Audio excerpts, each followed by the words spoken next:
บายดีวันนี้กะมาตำมะคุ้งเนาะอยู่ให้อยู่สวนเนาะสวนมันว่าบ่มีปลาแดกเนาะตำเอาตามสูตรของเราเลยแบบบ้านนอกแบบอยู่ให้อยู่สวนบ่ต้องใส่ปลาแดกใส่มะนาวอีก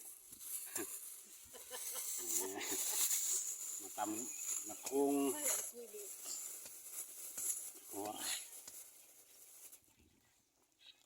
สูตรเบาใส่ใครอยากกินก็ว่าเด้อ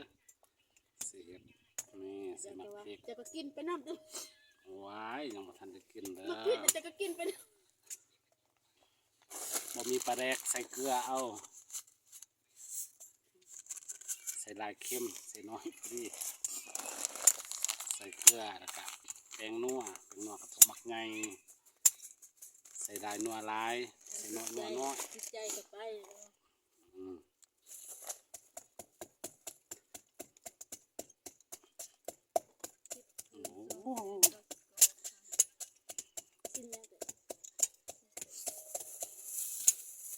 นี่ใส่มะเขือลายรสจังแซ่บจะก็กลับไปน้ำติกลับเด้อประเภทถ้าบันคอยว่าประเภทบ่มียังกินเพี้ยนเนาะอันนี้ก็เฮ็ดกินเพี้ยนตำมะคุ้งแซ่บบ่แซ่บก็ยังบ่ทันได้ฮู้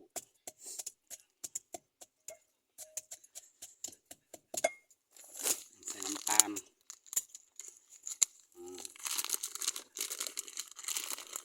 มีส่วนมันบกครบเครื่อง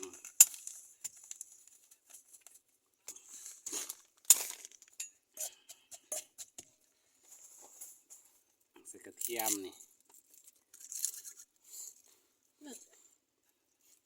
กระเทียม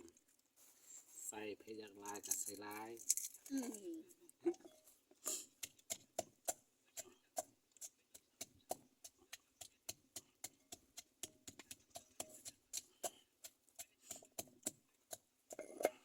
เรียกหรอวะยังป่าจะมีกูกันนะโอ้ยยังปอกมาเขาคนทันแล้ว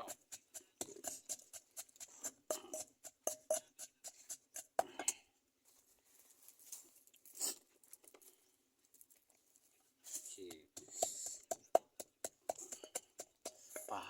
มีแต่มักพริกมักกินเผ็ดนี่โอ้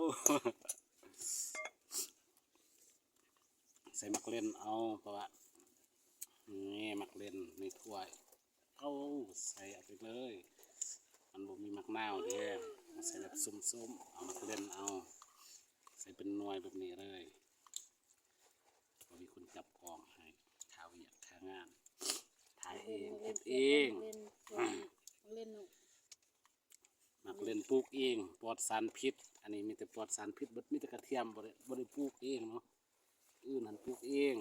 เอาไว้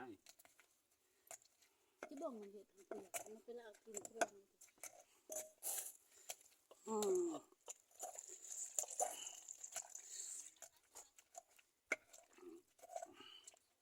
เมนูสันอยู่ป่าอยู่ดงนี่แหละมันบ่มีหยังมาเสียหน้าเสียนี่มาลูกมันบ่ได้เสียหญ้าดอกแต่ว่ามันอยู่ป่าอยู่ดงนี่มันบ่มีแนวกินปลาแดกก็ยังบ่มีเงินซื้อปลาแดกมันบ่มีราคา มันบ่มีราคายังบ่ทันขายนี่เขาบอกอยู่หั่นทางแบง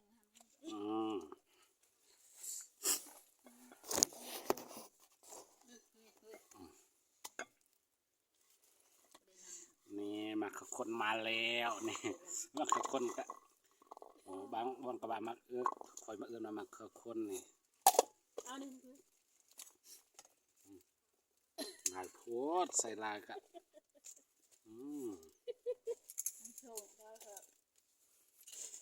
ใส่ลายกับบุเสียบนกจักบลามโอ้สุกปกกิน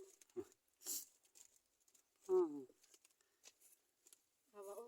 คนตันบลามยังเห็ดสุกปกกินบแซ่บทั้งลายหมูหลังกันเนาะ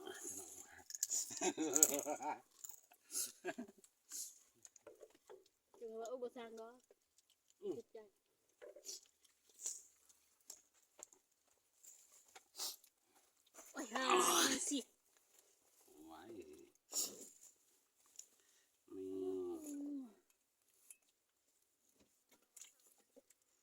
ได้ลาย กิน เนาะ เบิดแล้วนะสุผักนี่ยังเอียงแล้วก็ใส่สมหุงก็มีตัวนี่ครับ คานลากนะวะ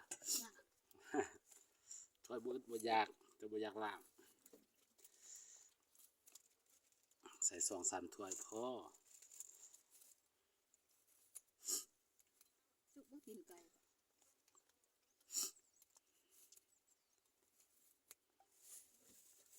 ใส่เบิดบ่มาเข้าคนนะ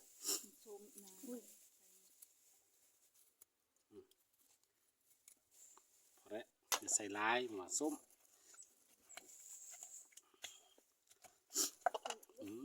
เอาโ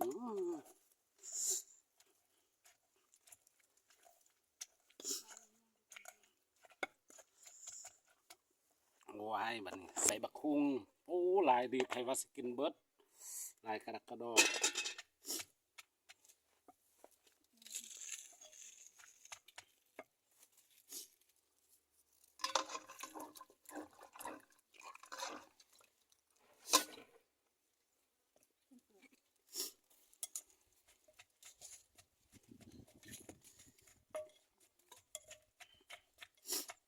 ให้ตำบักคุงกับไข่ปลาแดก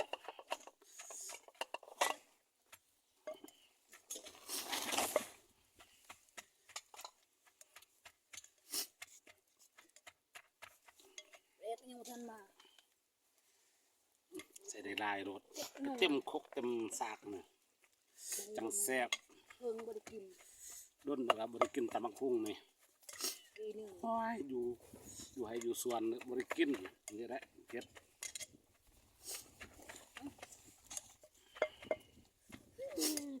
เสร็จเนาะแม่เอ้ยกินข้าวเด้อกินข้าวเด้อเด็ดนะอ้าวปลูกบ่ซะ มันเด็ดปู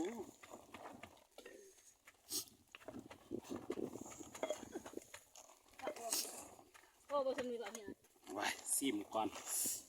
คือสิเผ็ด ยังน้อยเดียวคุบใส่ดูนะปูอันเดียวเนี่ยนะปูในนี่แหละปูในนี่แหละ ใส่อีกบนนัวแป้งนัวบนนัวเกลือใส่อีกค่ะไว้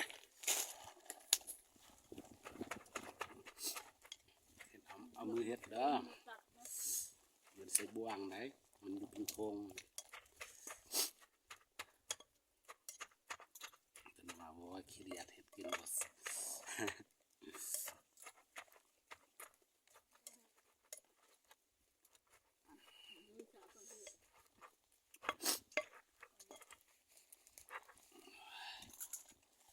ปลาหลังกันแซ่บคักปลาตัวนึงสลับมีปลาแดก บอกปากมันเพิ่น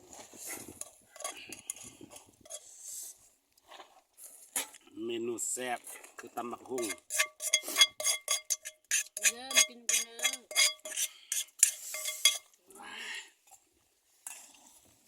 มาเด้อมากินตำบักหุ่งนำกันนี่คืออาหารมื้อนี้ตำบักหุ่งตีนไก่นะครับแคบหมูจีนังนี่ครับมาเด้อกินข้าวเด้อโอ้เอาคำไงก่อน โอ้ย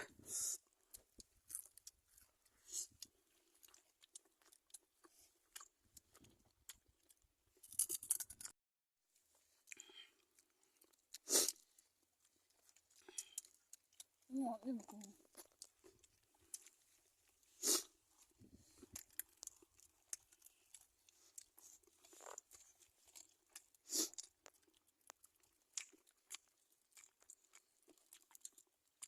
โอเคกินข้าวก่อนบัดนี้แหละคลิปกินข้าวก่อนตอนนั้นกินข้าวบุญยิ้ม